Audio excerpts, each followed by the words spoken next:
What's going on, everyone? It's Jack from the Breakevens here, giving you my team reveal for now. Corey and I are both doing our own individual team reveals now and just before round one. Before I start, don't forget to hit us up on our socials. With Twitter is at Breakevens Pod, and on YouTube and Apple Podcast, the Breakevens. All right, getting straight into it. This is my team to start with. I'm starting with Sicily and Stewart as two primo defenders. Basically last season they were, in my opinion, by far the two best defenders. Super coach wise, started them both. They both did great for me, so I'm bringing them back. My That same with Tom Stewart. Just an amazing defender. Scores well a lot with like the both of them, Sicily and Stewart. Getting into my third pick, Mason Redmond. It's a little cheeky pick. Last season, I think it was halfway to the end of the season, he started to go big, scoring hundreds consistently. I have him here as a little pod pick for me. Um, Big fan of him, how he plays. Just hoping Brad Scott keeps his role as it is. Then I've got Nick Dacos. Um, he's someone I'm 50-50 on. I've got him in now with four big defenders, but I'm also looking at a man just over here, Heath Chapman. Um, Throughout the season, last season, he showed a lot, super coach wise, with his scoring and stuff. So he's someone else I'm keeping an eye on. Also with Griffin Logue and Billy Frampton defending, depending on roles they both get, they could be good options in my opinion. With the rookies, I've got Connor McKenna that will definitely be staying. He's back. He's played for Essendon. He's been in the league before. Um, he's an exciting player to watch. I can see him being a cash grab. My other three rookies, Will Gould, Charlie Dean, and Chesser. I don't know much about the rookies at the moment. Which is met with most of them throughout my team, but I've got them in now because I know who they are. You can probably see them coming out depending on rookies that are set to play. So I wouldn't have Gould, Dean, or Chesser locked in where McKenna, Redmond, Stewart, Sicily definitely are, and possibly Nick Dacos. But that's my defense. Getting into the midfield, got Clayton Oliver. I've gone him over lead money. I can see lead dropping, but also the consistency with Clayton Oliver. We know what we're going to get every week. 110 plus, 120, 130s, even a big 170, 180 we can get. Um, I feel like him with his price is just amazing. He won't drop too much. He could even just go up depending on how he starts the season. So that's why I've got him at the first midfield spot. Next to him, Lockie Neal again started him last year. Brisbane had a healthy year. Killed it as you can see with his price rise. Not expecting anything different with Lockie Neal. Hard nut gets the ball, lots of contested possessions and clearances, which helps you score. I can see him doing around the same as last season.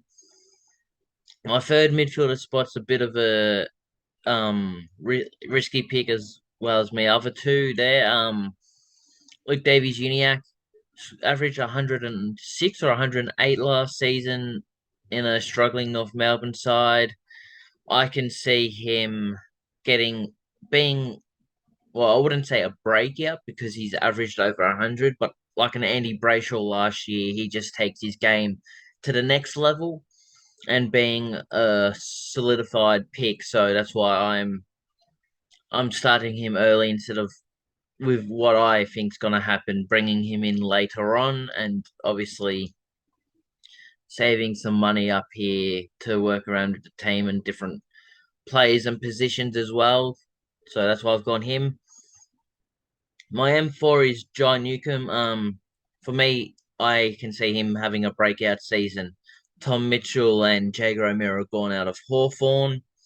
He's the number one man. He's strong. He gets loads of tackles, gets plenty of the ball. He's a good user by foot. I can see more contested possessions and probably more effect on the score sheet as well this year. Um, but I'm going risky with Newcomb as I think he is going to be a breakout. My next pick, Jacob Hopper, big move down to the Tigers. Very happy about that just from a Richmond standpoint, and seeing the price tag of 332K next to his name for Supercoach has me excited. Um, he's definitely going to be playing most weeks unless he's injured. He's going to. I can see him playing as an inside mid. He's going to be a hard nut.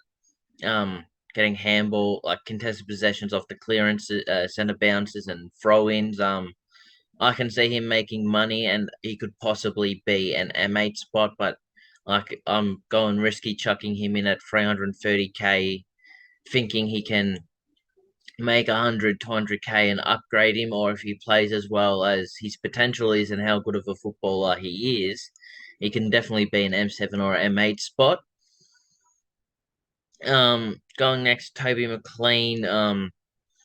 Had most or all of the season out last year. We've seen him average 70, 80 odd at 178K. He's a money maker a field player who can, he's a money maker rookie that you can put on your field, either midfield or forward. I reckon that he's a great pickup. You can probably see why I've got him in the midfield here, looking through my team. Is it Philippou? I probably butchered his name. I've heard a lot of good things about him, so I'm going him in a set because it's St Kilda. I can see him playing. Rookies again. I don't know. Do we do a thing last year with Nick Dacos, but with Will Ashcroft at the 202K range? I'm not sure. He's up for debate, but I've got him in because I believe he will play. Um, as well as the guy alongside him, Vital. I think he played a season or two ago. He had a couple of games and a couple of decent scores. Rookies I don't know much of, so I've chucked him in because I know who he is. I'm pretty sure I've seen him play at AFL level. I could be wrong here, could be someone else, but I think he has played a couple of games, so I've chucked him here. Johnson, I had big raps of last year on my first bench spot.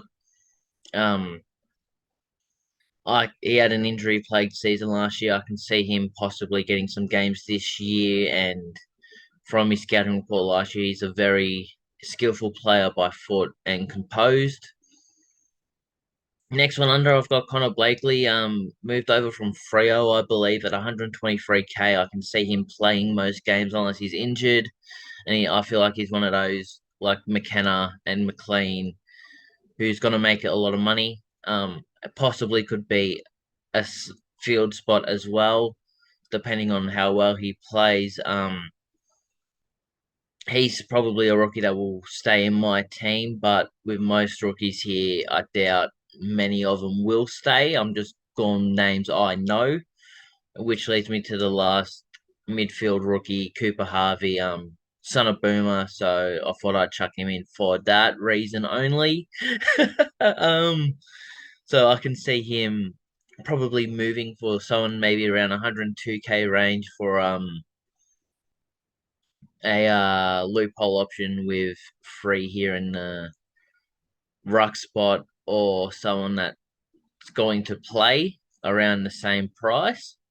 But I just thought I'd chuck him in because he's Boomer's son and we've got plenty of time to go. And when we get closer to the season, like we all can obviously look at rookies and see who's likely to play and stuff like that. So there will be a lot of movement with, I'm pretty sure, most of us with our rookies. Going into my rucks, I'm going cheaper again this year. I'm starting Grundy R1 at 512K. Main reason is Melbourne and Gorn wanted him in. So I could be wrong here. I'm just going off judgment. If they were begging for him to join along with Max Gawn, I feel like he's going to be the number one ruck at Melbourne. We've gone starting forward, and Gawn probably could be um just mainly a forward helping out in the ruck when Grundy goes to the bench or even rotate forward. But we have to see how Melbourne play. At 512K, I think he's going to average 100 easy, so he's very cheap. Um, we'll have to look at preseason games. I think there's only one this year, which sucks. But I think he's I'm backing myself in here with putting him in, thinking that he will be the main ruckman. Obviously it's speculation, and I'm not sure.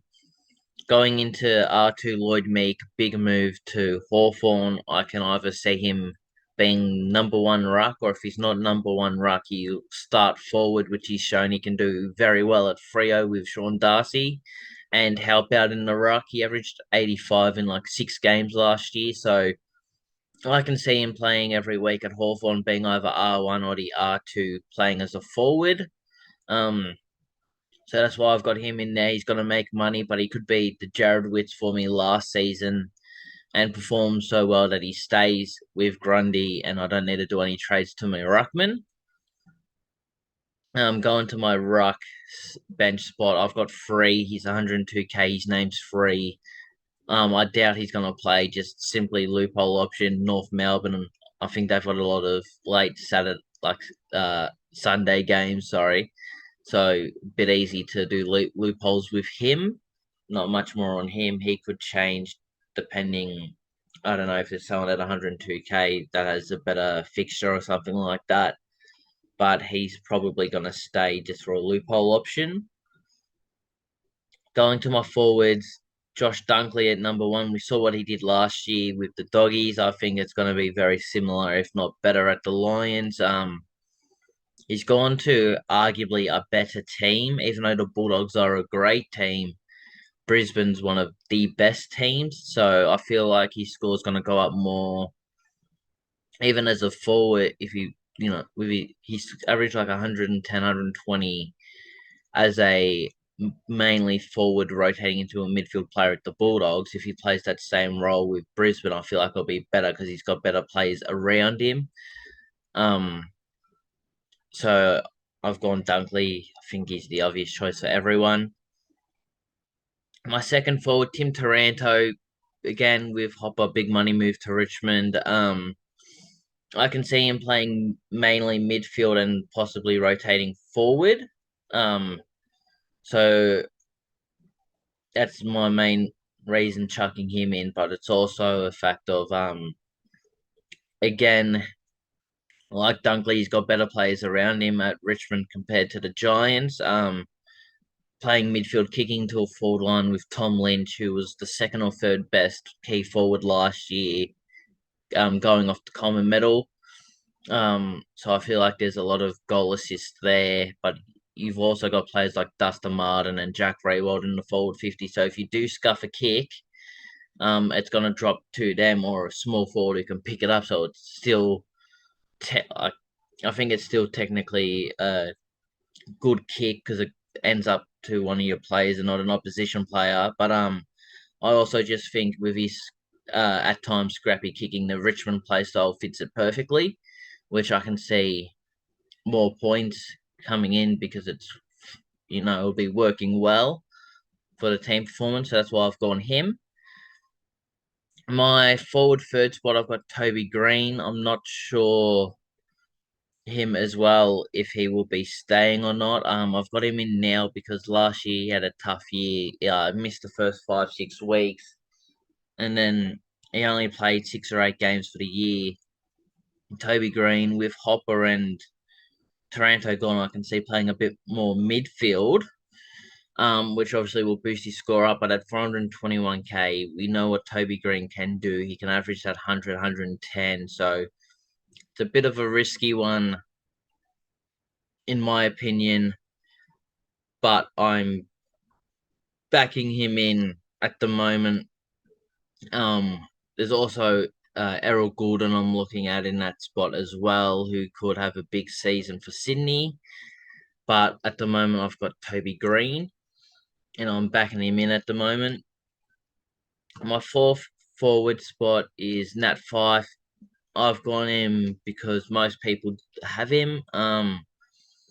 I'm scared with the young upcoming Freo mids that he's going to stay as a strictly forward and probably rotate into the midfield. So I'm a bit scared about that and the points he can get because of that.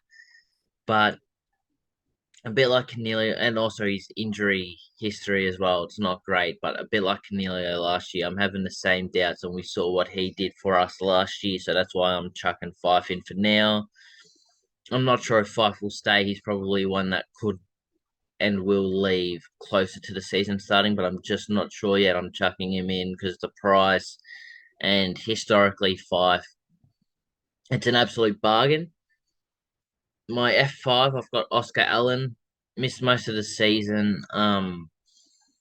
But with Josh Kennedy going from the West Coast Eagles, he will probably be promoted to the second key forward behind Jack Darling, which is very good for him. But I feel like he can also and will also keep his R2 role he had with the Eagles before his injury the year before, which showed his scores go up to like 90s and 100s. So I've got him in basically because of that.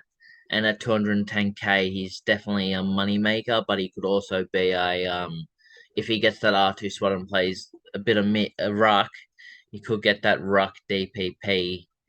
If they do that again this year, I'm not sure. I haven't heard that they aren't. So if they continue that DPP changing throughout the season, we can see him get a ruck DPP and with buys and stuff have rotation. Hopefully, with one of the with a Meek who probably will get it as well at Hawthorn. And Ben King at my F6. ACL before last season started, didn't play at all. And we saw how good Gold Coast played last year, finishing, I think it was 12th, but they were in very competitive every game. Their midfield improved heaps. They just didn't have that big boy to kick two down in the forward line. And with Ben King coming back, I think he's the perfect piece of the puzzle for Gold Coast and for them to push into a eighth or seventh position. If their midfield can keep doing what they were doing last year, I can see Ben King possibly winning the Coleman and kicking a bag every week. So I've chucked him in because of that, and at 176k with what we've seen Ben King capable of do, I think it's a non-risk option. Um, So yeah, I have big. I reckon banking can have a big year, and obviously big goal counts per game is big super coach points. So he has possibility to go big. It's all also depending on how Gold Coast mids play this year, which they continue off their form from last year. Um, Winning the contested ball in the middle and kicking it forward. I reckon Banking's gonna have a great year. Going to my first bench spot, I've got Thomas Berry moved from Adelaide, I think it was. From probably going to get more game time. Played a couple of games for Adelaide, or was it Brisbane? Might have been Brisbane. Um, I'm not quite sure which one. I think it's Brisbane now. He's just a name I know and will possibly play as he's played in the AFL system before. At 123k, I've just chucked him in. Um, Saying with Samson Ryan, he's definitely not going to stay. Chucked him in for a meme, being a Richmond fan, and he's played one AFL game in his career, scoring -1. So I thought it was a bit of bands to chuck him in. Who doesn't love Samson Ryan? Um, don't think he'll play. Don't think he'll stay. I just know nothing about the rookies and most rookie price players. So he's just one I've chucked in because I know his name and I thought it'd be funny because he's averaging -1 in the AFL in Supercoach wise. So that's why he's in there. But that's my team reveal for now. I can see a lot of players switching and changing. I wouldn't be looking at this thinking it's my day one team like most people, especially rookie and most primos and mid price players will probably stay. Some can move. I'm not too sure, but that's gonna do me for today. Thank you for listening and watching. As I said earlier, don't forget to hit up our socials, Twitter at the Breakevens Pod or at Breakevens Pod, sorry, not the Breakevens, fuck.